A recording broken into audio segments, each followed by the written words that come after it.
Hey everyone! Today is my first day back in the office after taking parental leave.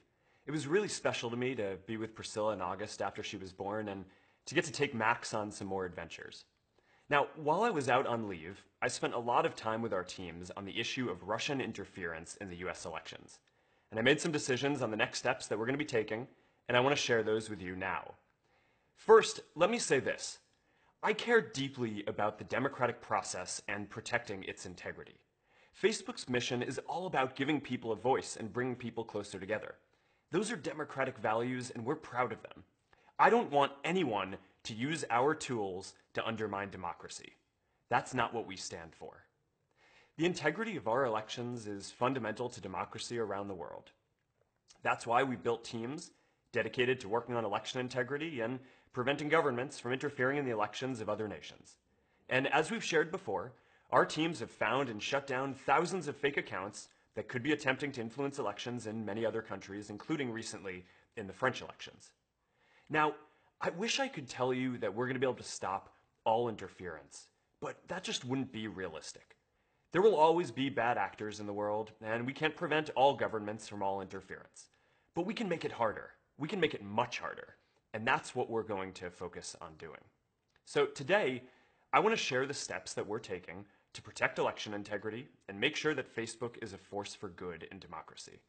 And while the amount of problematic content that we've found so far remains relatively small, any attempted interference is a serious issue. So here are 9 things that we're going to be working on over the next few months. First, we are actively working with the US government on its ongoing investigations into Russian interference. We've been investigating this for many months now, and for a while we had found no evidence of fake accounts linked to Russia running ads. And when we recently uncovered this activity, we provided that information to the special counsel. We also briefed Congress, and this morning I directed our team to provide the ads we've found to Congress as well. Now, as a general rule, we're going to be limited in what we can discuss publicly about ongoing law enforcement investigations, so we may not always be able to share all of our findings publicly.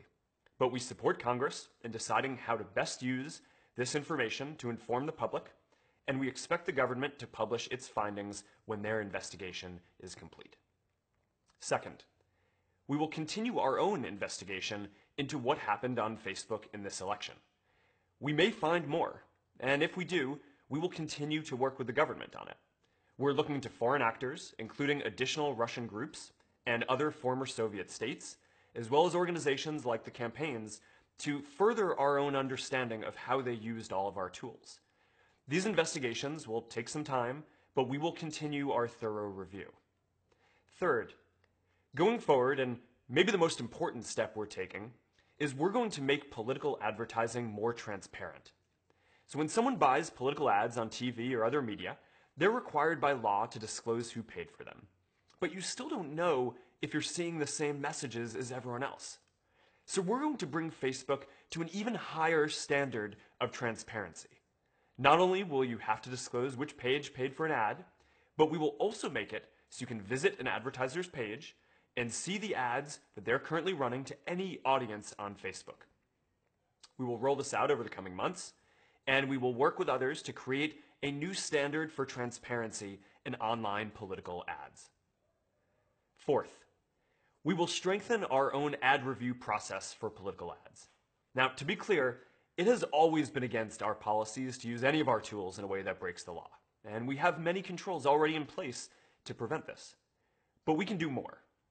Most ads are bought programmatically through our apps and website without an advertiser ever speaking to someone at Facebook, and that's what happened here. But even without our employees directly involved in the sales, we can do better. Now, I'm not going to sit here and tell you that we're going to catch all bad content in our system. We don't check what people say before they say it, and frankly, I don't think society should want us to. Freedom means you don't have to ask for permission first, and that by default, you can say what you want. And if you break our community standards or you break the law, then you're going to face consequences afterwards. We won't catch everyone immediately, but we can make it harder to try to interfere. Fifth, we're increasing our investment in security and specifically in election integrity. In the next year, we will more than double the team working on election integrity. In total, we'll add more than 250 people across all of our teams focused on the security and safety of our community.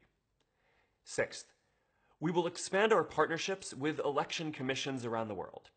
We already work with electoral commissions in many countries to help people register to vote and to learn about the issues. And we're going to keep doing that. And now we're also going to establish a channel to inform election commissions of the online risks that we've identified in their specific elections. Seventh, we will increase sharing of threat information with other technology and security companies.